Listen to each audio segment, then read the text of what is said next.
Hello दोस्तों, आप सभी लोगों का हमारे यूट्यूब चैनल में स्वागत है।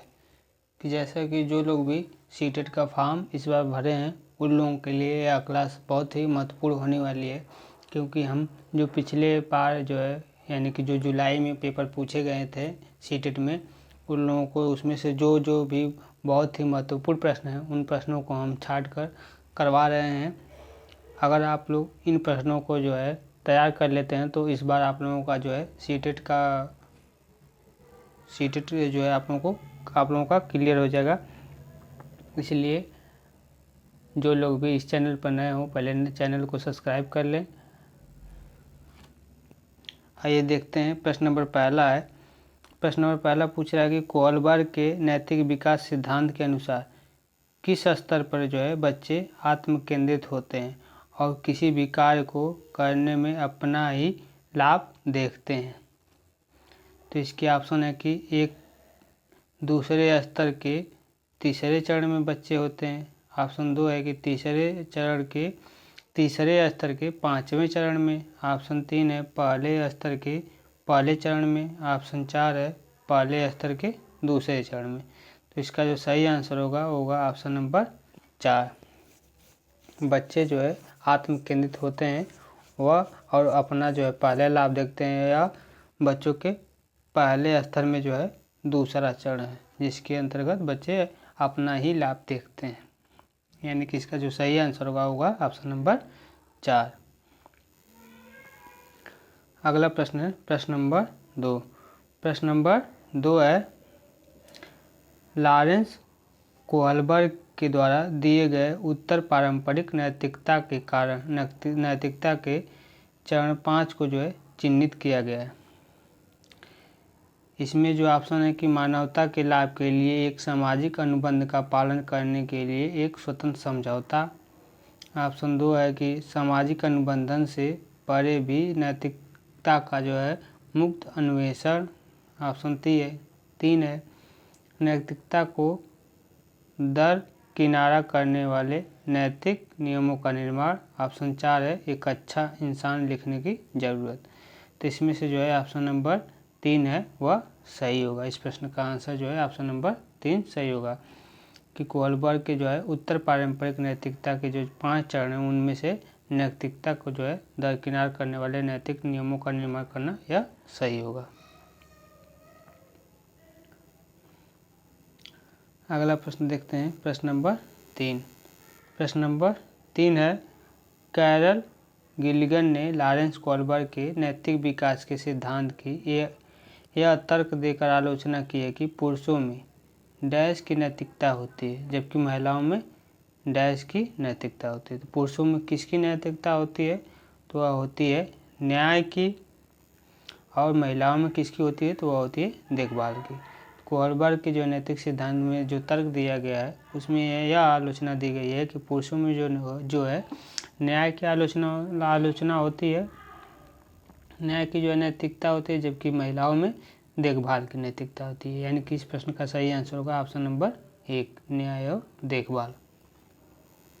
अगला प्रश्न है प्रश्न नंबर 4। प्रश्न नंबर 4 है कि कैरोल गिलिगन ने कोहलबर्ग के नैतिक विकास के सिद्धांत की जो आलोचना की है वह क्या है? तो इसके ऑप्शन है कि आनुवांशिक कारकों को पर्याप्त महत्व न देने के लिए। गलत। ऑप्शन 2 है कि केस स्टडी को अनुसंधान पद्धति के रूप में उपयोग करने के लिए। तो उपयोग नहीं करने के लिए होता है, तो यह भी गलत होगा। आलोचना सिद्धांत में जो है सामाजिक संज्ञानात्मक दृष्टिकोण से जो है आलोचना की जाएगी, तो यह भी गलत होगा। ऑप्शन 4 है कि नारीवादी दृष्टिकोण से, तो यह ऑप्शन सही होगा। यानी कि इसका जो ऑप्शन नंबर 4 है वह सही होगा कि कैरोल गिलिगन ने जो कोहलबर्ग के नैतिक विकास सिद्धांत में जो आलोचना की है वह नारीवादी के नातम स्त्रियों को जो है दृष्टिकोण यानी स्त्रियों को जो मद्देनजर रखते हुए आलोचना की है। यानी कि इसका जो ऑप्शन नंबर 4 है वह सही होगा। अगला प्रश्न है प्रश्न नंबर 5। प्रश्न नंबर 5 है लॉरेंस कोहलबर्ग के नैतिक तर्क के किस स्तर पर क्या बच्चे आमतौर पर मानते हैं कि लोगों को समाज की समाज की जो अपेक्षाओं पर खरा उतरना चाहिए और अच्छे तरीक़ों से व्यवहार करना चाहिए।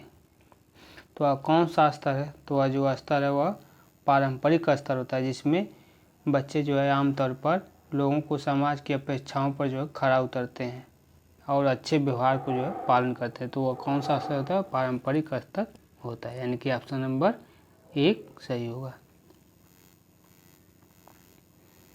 अगला प्रश्न है प्रश्न नंबर 6। प्रश्न नंबर 6 है, नूरी अन्य कार्यों का मूल्यांकन इस तर्क के आधार पर करती है कि समाज के प्रति हमारे कुछ कर्तव्य हैं और हमें उसके लिए नियमों का पालन करना चाहिए। लॉरेंस कोलबर्ग के अनुसार नूरी वर्तमान में नैतिक तर्क की जो है किस अवस्था में है? तो वह जो है परंपरागत अवस्था में है। नूरी जो है वह किस अवस्था में है? तो वह परंपरागत अवस्था में है, क्योंकि परंपरागत अवस्था में जो है समाज के प्रति हमारे कुछ कर्तव्य हैं और हमें उनके लिए नियमों का जो है पालन करना चाहिए। तो यह सभी सिद्धांत परंपरागत स्तर के और परंपरागत अवस्था में ही आते हैं, यानी कि इस प्रश्न का जो सही आंसर होगा ऑप्शन नंबर 2 परंपरागत। अगला प्रश्न है प्रश्न नंबर 7 देखते हैं। प्रश्न नंबर 7 है, लॉरेंस कोलबर्ग ने बच्चों और वयस्कों के बीच कौन सा जो है मूल्यांकन किया है? तो लॉरेंस कोलबर्ग ने बच्चों और वयस्कों के बीच जो मूल्यांकन किया है वह नैतिक तर्क का विकास, यह जो सिद्धांत है इसका मूल्यांकन किया है, जिसमें लॉरेंस कोलबर्ग ने बच्चों और वयस्कों के बीच नैतिक तर्क का विकास यानी कि डेवलपमेंट ऑफ मॉरल रीजनिंग का जो है मूल्यांकन का नेतृत्व किया है, यानी कि ऑप्शन नंबर 3 सही होगा। अगला प्रश्न है प्रश्न नंबर 8।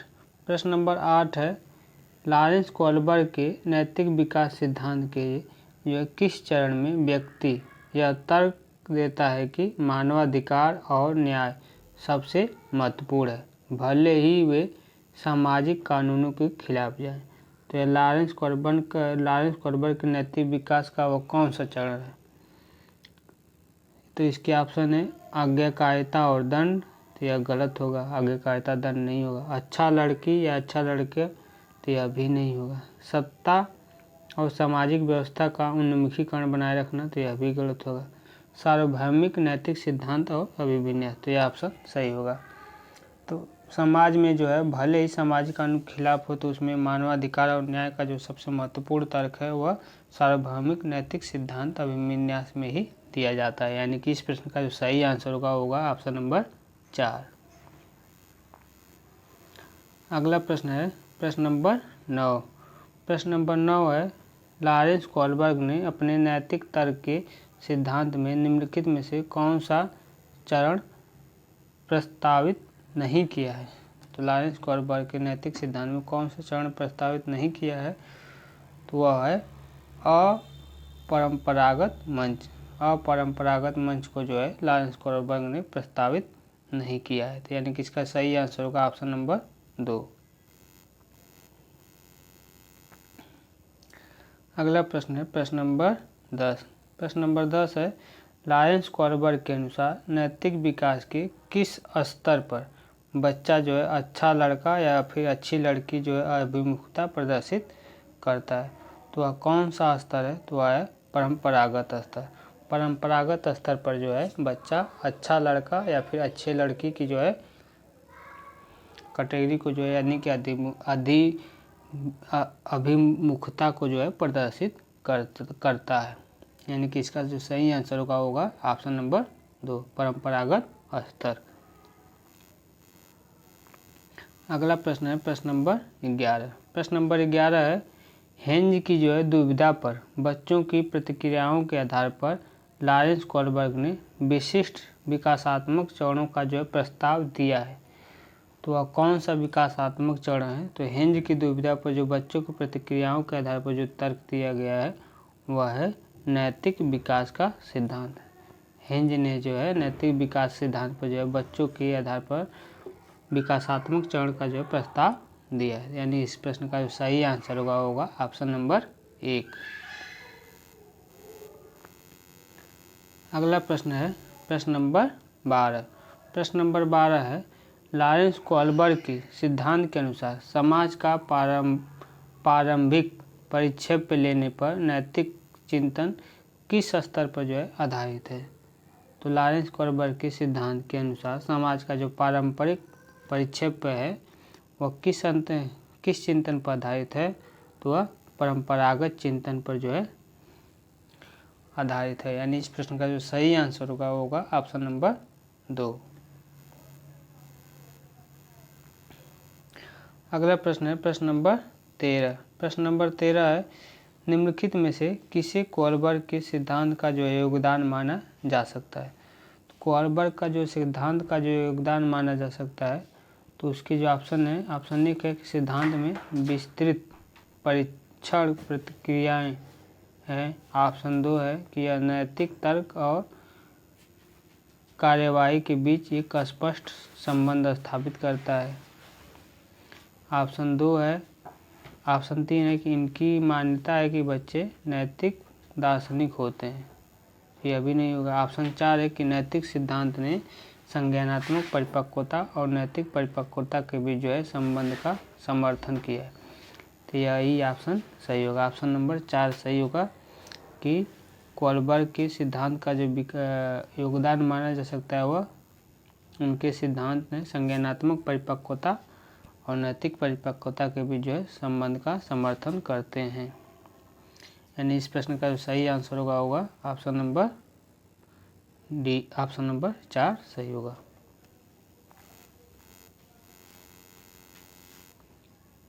अगला प्रश्न है प्रश्न नंबर 14। प्रश्न नंबर 14 है, लॉरेंस कोहलबर्ग के सिद्धांत में कौन सा स्तर सही अर्थों में नैतिकता की जो अनुपस्थिति को दर्शाता है।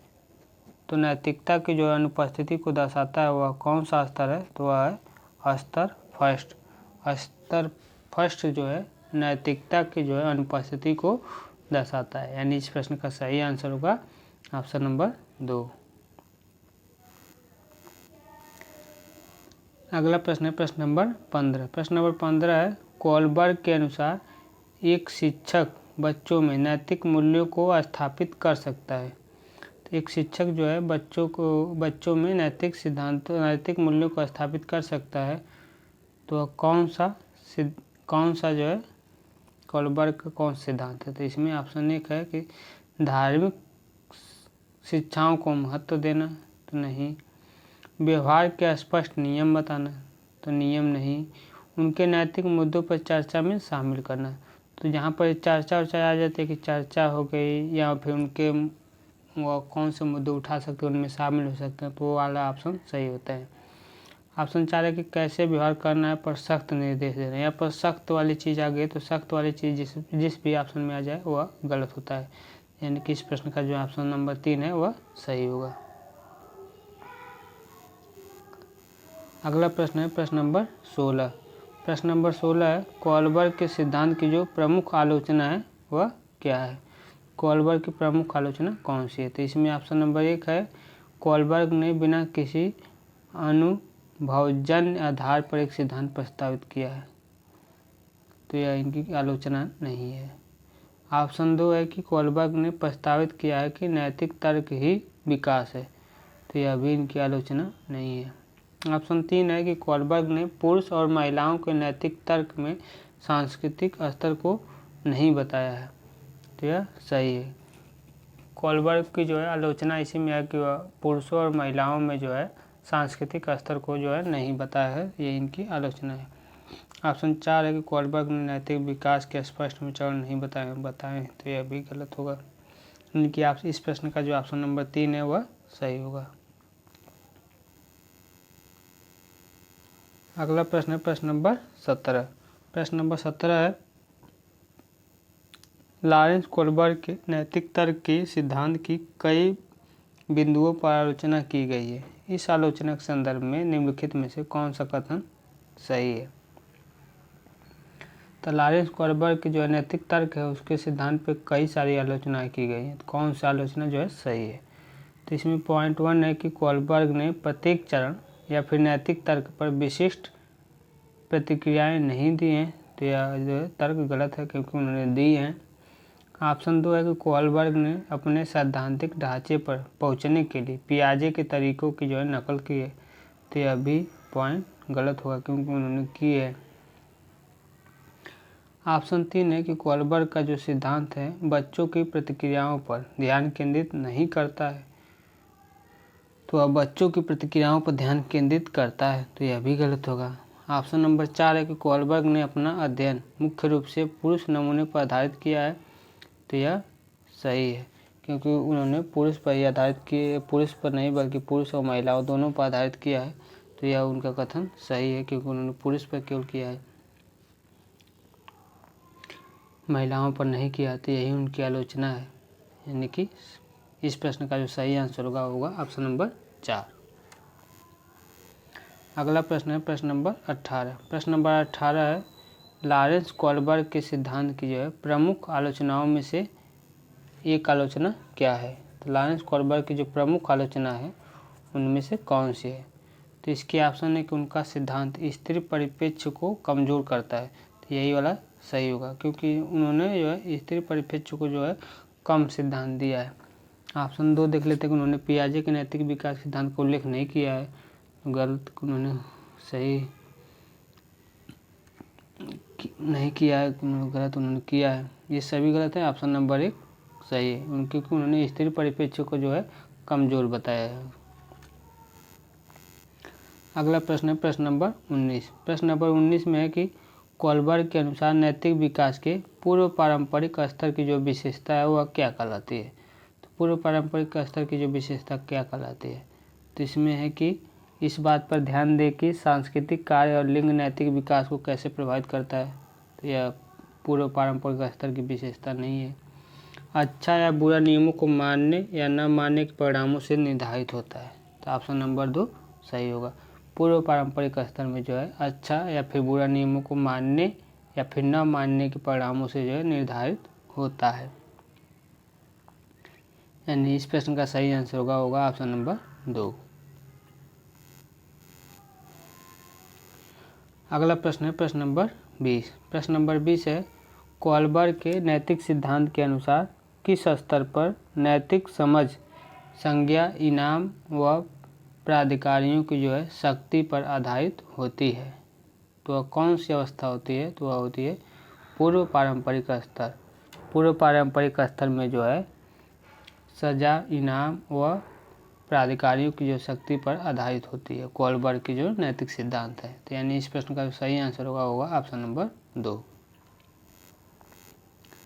अगला प्रश्न है प्रश्न नंबर 21। प्रश्न नंबर 21 में है एक बच्चा तर्क देता है कि यदि कानून लोगों की ज़रूरतों को पूरा नहीं कर रहे हैं तो उन्हें आपसी सहमति और लोकतांत्रिक प्रक्रियाओं के माध्यम से बदला जा सकता है। यह बच्चा कोलबर्ग के नैतिक विकास की कौन सी अवस्था में आता है।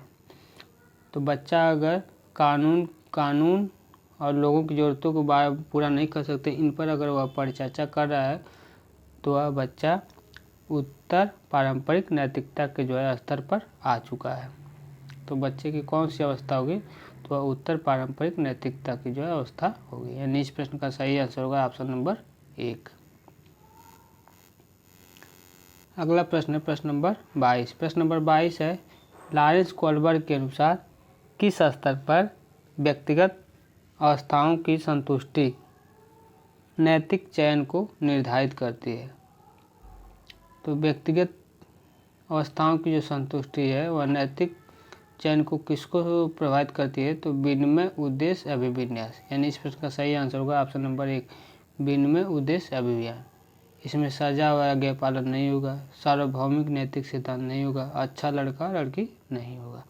यानी इस प्रश्न का सही आंसर होगा ऑप्शन नंबर 1 विनिमय उद्देश्य अभिविन्यास।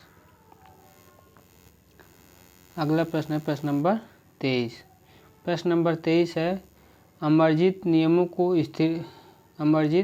को स्थिर मानती है और इस बात की अनुशंसा करती है कि सभी को इन नियमों का अनुसरण करना चाहिए चाहे उनकी व्यक्तिगत स्थिति किसी भी प्रकार की ना हो। लॉरेंस कोलबर्ग के नैतिक विकास सिद्धांत के अनुसार अमर्जित इस समय किस अवस्था में। तो अमर्जित अगर जो है इन प्रकार के नियमों के बारे में वह बात कर रहा है या फिर अनुशंसा कर रहा है तो वह कानून और व्यवस्था के जो है उन्मुखी है। यानी इस प्रश्न का सही आंसर होगा ऑप्शन नंबर 4। अगला प्रश्न है प्रश्न नंबर 24।